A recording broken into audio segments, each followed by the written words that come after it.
পায়েস খেতে কে কে পছন্দ করেন? আমার তো পায়েস খুবই ভালো লাগে। এখানে পায়েস রান্নার জন্য চাল ধুয়ে একটু পরিমাণ পানি দিয়ে সিদ্ধ বসিয়ে দেওয়া হয়েছে।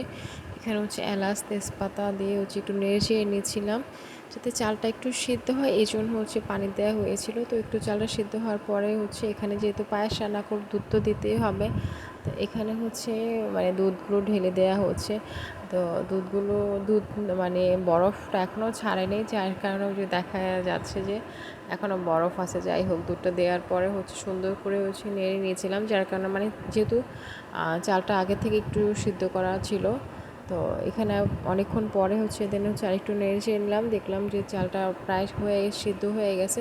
তো এখানে যে স্বাদ মতো আর কি পরিমাণ মতো চিনিটা দিয়ে দিলাম। আর যেহেতু মিষ্টি জাতীয় জিনিস মিষ্টি না হলে ভালো লাগে না, আর আমাদের ঘরে সবাই মিষ্টি পছন্দ করে। তো আমি একটু নেড়ে নিচ্ছিলাম, দেখলাম চিনিগুলো গলে নেই, এখনও মিশে নেই আর কি। যাই হোক, তো আমি একটু নেড়ে চেড়ে নিচ্ছিলাম সুন্দর করে। তো এখানে ম্যাক্সিমাম হয়ে গেছে পায়েসটা। তো এখানে কিশমিশটা অ্যাড করে আমার একটু নেড়ে চেড়ে নিয়েছিলাম। তো পায়েসটা প্রায় হয়ে গেছে, এটাকে এখন নামিয়ে নেব, কারণ দেখা যাচ্ছে এখন না নামালে পায়েসটা আর একটু ঘনত্বটা একদম শুকনো শুকনো হয়ে যাবে, যার কারণে এখনই নামিয়ে নেব।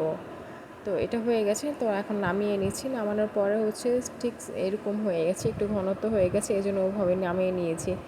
আর এটা আমাদের পায়েসটা একদম কমপ্লিট হয়ে গেছে। তো আমার মতো পায়েস খেতে গিয়ে কেউ পছন্দ করেন অবশ্যই আমাকে কমেন্ট করে জানাবেন।